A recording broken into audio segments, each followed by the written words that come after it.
అండి, నేను మీ సత్యవను. మరో మంచి మాట, ఎవరైతే మిమ్మల్ని తక్కువగా చూస్తారో వాళ్ళు మీ బంధువుల, మీ స్నేహితుల, మీ పక్క వాళ్ళ, మీ ఎదురు వాళ్ళ, మరి వాళ్ళకు అంత విలువ ఉందని మీరు ఏదో ఒక ద్వారా మనసు చంపుకొని వాళ్ళతోటి మర్యాద చేయొద్దండి.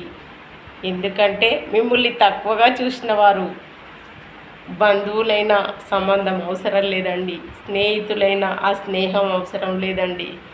గొప్పగా బతికి విలువున్న వాళ్ళ విలువ, ఆ గొప్పతనం మీకు అద్దండి. అవన్నిటికంటే ఏంటో గొప్ప చెప్పన్నా అండి, మీ ఆత్మవిశ్వాసమే మీకు గొప్పది.